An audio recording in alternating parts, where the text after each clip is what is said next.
dulu ya. Oke, kita akan mempertanyakan apakah betul imajinasi itu lebih daripada knowledge? Dan kita lihat kenapa ya semakin banyak kita belajar, semakin kita merasakan bodoh gitu ya, tanda kutip. Ini ada istilahnya di unknown. Sesuatu hal yang kita tidak tahu dan kita tidak tahu. Ya, nanti kita lihat apa definisinya. Jadi sebenarnya gini ya, knowledge ini bisa dibagi menjadi 4 kelompok. Knowledge yang kita ketahui, knowledge yang kita tahu bahwa kita tahu. Contohnya adalah kita tahu bahwa HP itu bisa untuk menggunakan video call. Ya. Ada knowledge yang kita tahu, tapi kita tidak tahu. Maksudnya gimana? Kita tahu bahwa kita tidak tahu bagaimana caranya HP itu merekam video, terus mengirim, terus muncul lagi ke sisi yang sebelah. Kita tahu bahwa kita tidak tahu. Nah, ada yang knowledge unknown. Kita tidak tahu apa yang kita tidak tahu. Gitu ya. Nanti saya kasih tahu contohnya ya. Dan kemudian ada yang paling sulit gitu ya, paling sulit dan susah. Knowledge yang bahwa kita tidak tahu bahwa kita sudah tahu. Ya, nanti kita lihat yang 4 jenis. Nah, biar lebih mudah kita lihat diagram Venn-nya. KK itu known, suatu hal yang kita tahu bahwa kita tahu. KU unknown, kita tahu bahwa kita tidak tahu. UU unknown, kita tidak tahu bahwa kita tidak tahu. Dan UK. Nah, sebagai contoh ya, ada Ersen ya. Ersen.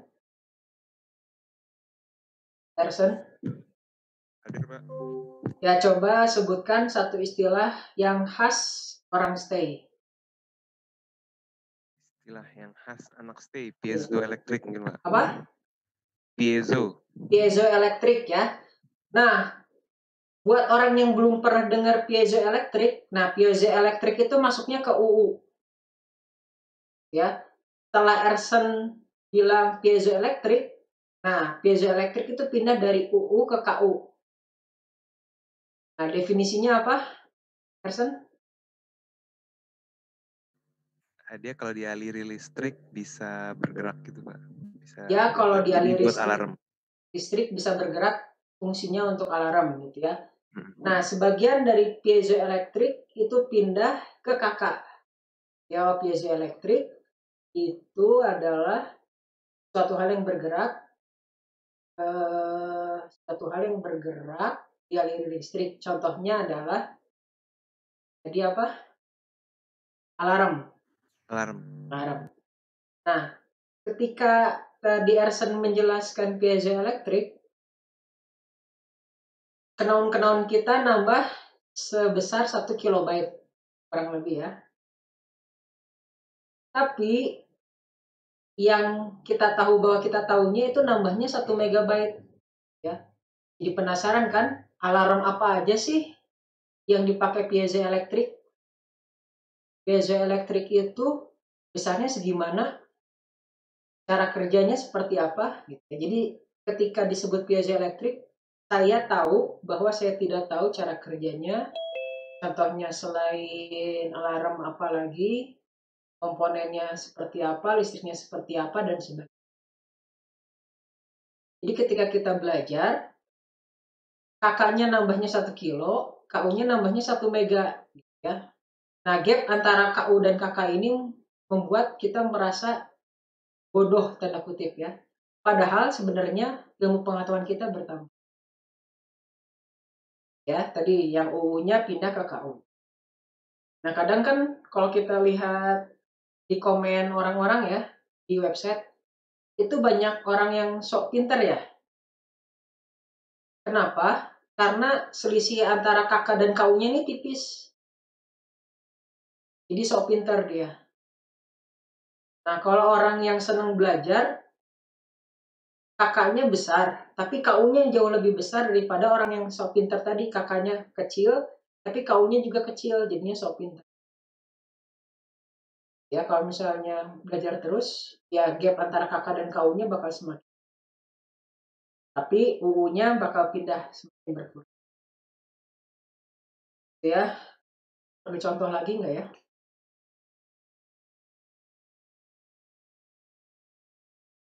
Nah, ini adalah proses dapatkan knowledge. Ya, jadi dari UU pindah ke KU, pindah ke KK. UK itu bisa jadi kita sebenarnya udah tahu tapi kita nggak sadar. Misalnya kita ngerancang tempat cuci tangan, mindset kita itu cuci tangan itu harus air, sabun, terus air. Padahal kita sehari-hari selalu melihat foam ya, tapi kita nggak sadar foam itu bisa dipakai. Itu masuk ke UK. Nah, setelah di riset, oh ternyata cuci tangan itu bisa foam, terus air. Nah, si foam tadi yang asalnya UK, kita tidak sadar bahwa kita tahu, itu pindah jadi ke KK. Kita sadar bahwa kita tahu. Itu konsep knowledge ya. Ini ada satu dokumentari sendiri yang mengenai hal ini, di mana Minister of Defense ya, Menteri Pertahanan Amerika itu ketika diwawancara, dia cerita 3 hal tersebut. Ada hal yang kita ketahui bahwa kita ketahui, dan itu diketawakan dan jadi topik filosofikal. Gitu. Oke, ada yang ingin didiskusikan?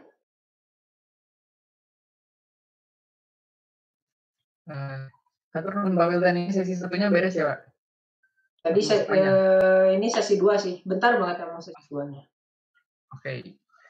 Gimana dari teman-teman semua, ada yang mau ditanyakan dari teman-teman?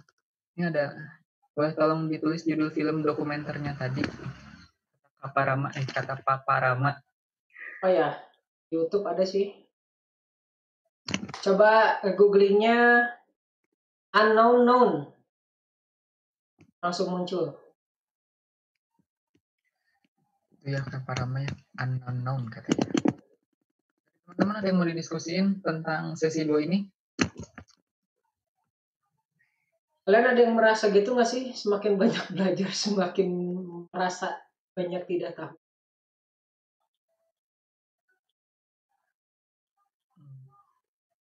Yeay.